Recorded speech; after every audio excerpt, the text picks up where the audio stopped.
Bendito y glorificado sea el nombre del Señor, mis hermanos y amigos.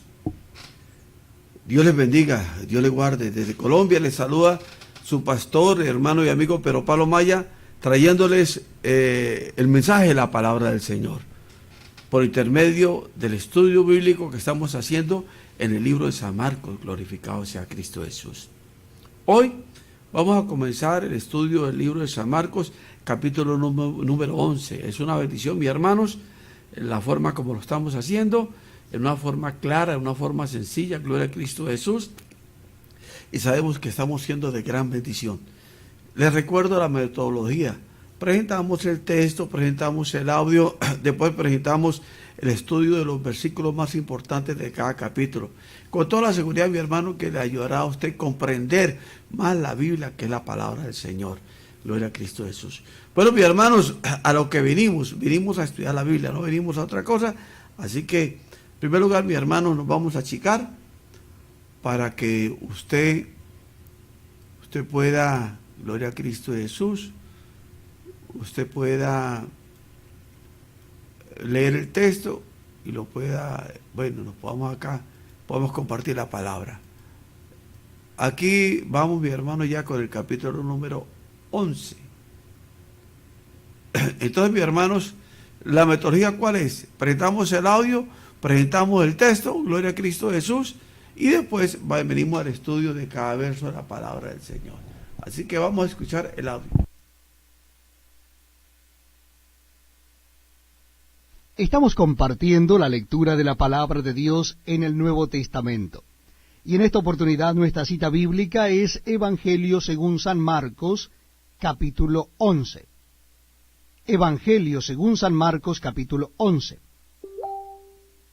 Dice así la palabra de Dios. Cuando se acercaban a Jerusalén, junto a Betfagé y a Betania, frente al monte de los Olivos, Jesús envió 2 de sus discípulos y les dijo, Id a la aldea que está enfrente de vosotros, y luego que entréis en ella hallaréis un pollino atado, en el cual ningún hombre ha montado. Desatadlo y traedlo. Y si alguien os dijere, ¿por qué hacéis eso?, decid que el Señor lo necesita y que luego lo devolverá. Fueron y hallaron el pollino atado afuera a la puerta, en el recodo del camino, y lo desataron. Y unos de los que estaban allí les dijeron, ¿qué hacéis desatando el pollino? Ellos entonces les dijeron cómo Jesús había mandado, y los dejaron. Y trajeron el pollino a Jesús, y echaron sobre él sus mantos, y se sentó sobre él. También muchos tendían sus mantos por el camino, y otros cortaban ramas de los árboles y las tendían por el camino. Y los que iban delante y los que venían detrás daban voces diciendo, Hosanna, bendito el que viene en el nombre del Señor, bendito el Rey de nuestro Padre David que viene, Hosanna en las alturas. Y entró Jesús en Jerusalén y en el templo, y habiendo mirado alrededor todas las cosas, como ya anochecía, se fue a Betania con los 12. Al día siguiente, cuando salieron de Betania, tuvo hambre. Y viendo de lejos una higuera que tenía hojas, fue a ver si tal vez hallaba en ella algo. Pero cuando llegó a ella, nada halló sino hojas, pues no era tiempo de higos. Entonces Jesús dijo a la higuera, Nunca jamás coma nadie fruto de ti. Y lo oyeron sus discípulos. Vinieron pues a Jerusalén, y entrando Jesús en el templo, comenzó a echar fuera a los que vendían y compraban en el templo, y volcó las mesas de los cambistas y las sillas de los que vendían palomas, y no consentía que nadie atravesase el templo llevando utensilio alguno. Y les enseñaba diciendo, ¿no está escrito, mi casa será llamada casa de oración para todas las naciones? Mas vosotros la habéis hecho cueva de ladrones. Y lo oyeron los escribas y los principales sacerdotes, y buscaban cómo matarle, porque le tenían miedo, por cuanto todo el pueblo estaba admirado de su doctrina. Pero al llegar la noche, Jesús salió de la ciudad.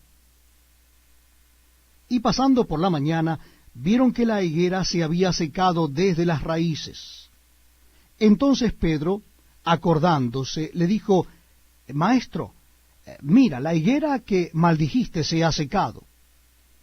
Respondiendo Jesús les dijo: Tened fe en Dios, porque de cierto os digo que cualquiera que dijere a este monte: Quítate y échate en el mar, y no dudare en su corazón, sino creyere que será hecho lo que dice, lo que diga le será hecho. Por tanto, os digo que todo lo que pidiereis orando, creed que lo recibiréis, y os vendrá. Y cuando estéis orando, perdonad, si tenéis algo contra alguno, para que también vuestro Padre que está en los cielos os perdone a vosotros vuestras ofensas. Porque si vosotros no perdonáis, tampoco vuestro Padre que está en los cielos os perdonará vuestras ofensas. Volvieron entonces a Jerusalén, y andando él por el templo, vinieron a él los principales sacerdotes, los escribas y los ancianos, y le dijeron: ¿Con qué autoridad haces estas cosas? ¿Y quién te dio autoridad para hacer estas cosas? Jesús respondiendo les dijo: Os haré yo también una pregunta. Respondedme, y os diré con qué autoridad hago estas cosas. ¿El bautismo de Juan era del cielo o de los hombres? Respondedme. Entonces ellos discutían entre sí, diciendo: Si decimos del cielo, dirá: ¿por qué no le creísteis? Y si decimos de los hombres... Pero temían al pueblo, pues todos tenían a Juan como un verdadero profeta. Así que, respondiendo, dijeron a Jesús: No sabemos. Entonces, respondiendo Jesús, les dijo: Tampoco yo os digo con qué autoridad hago estas cosas. Gloria al nombre del Señor. Bien, hermanos, acabamos de leer los 33 versículos que componen el capítulo número 11, Gloria a Cristo Jesús. Ahora, mis hermanos, vamos al comentario. Vamos a estar analizando y mirando los versos más importantes de este capítulo, que estoy seguro, mis hermanos, que va a ser de una excelente bendición para cada uno de ustedes. Gloria a Cristo Jesús. Marcos capítulo 11, del verso 1 al verso 33. Resumen del verso 1 y verso 2, dice: Esto ocurrió el domingo de la semana, cuando crucificaron a Cristo, y la gran fiesta de la Pascua iba a comenzar. Desde todos los rincones del mundo romano, los judíos iban a Jerusalén durante esta larga semana de celebración para recordar la salida de Egipto. Véase Éxodo capítulo 12, verso 37, verso 51. Si usted para el video, ahí lo podrá ver, leer ese texto. Muchos habían oído de Jesús, o lo habían visto, y esperaban que él fuera al templo. Juan capítulo 11, versos 55 y verso 57. Jesús llegó no como un rey, sino montado en un asno en el que nunca antes nadie había montado. A menudo los reyes acudían a la guerra montados en caballos o en carros, pero Zacarías, Juan 9 dice, profetizó que el Mesías vendría en paz sobre un humilde asno, sobre un pollino hijo de asna.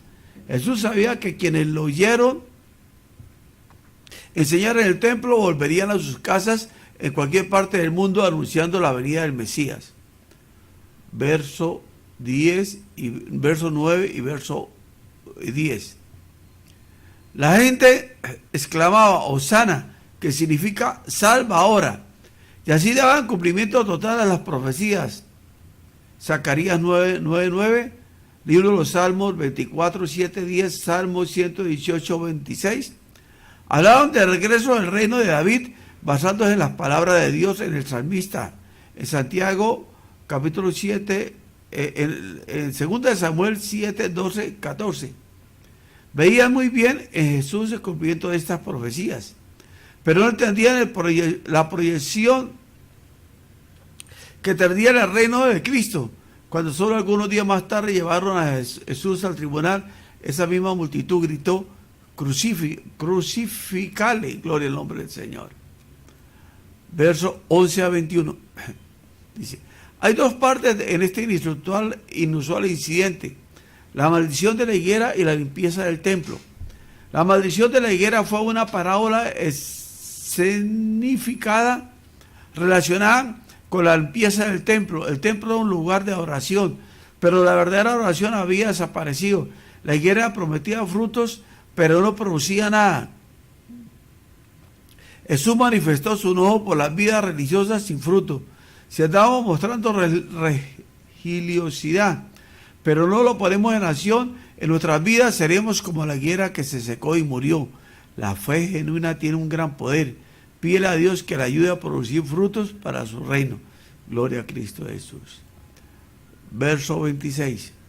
Dice, la higuera era una fuente económica y popular de alimentación en Israel. Demoraba 3 años en dar fruto luego de plantarse. Cada árbol producía una gran cantidad de frutos, el cual se cosechaba 2 veces al año, a final de la primavera y al comienzo del otoño.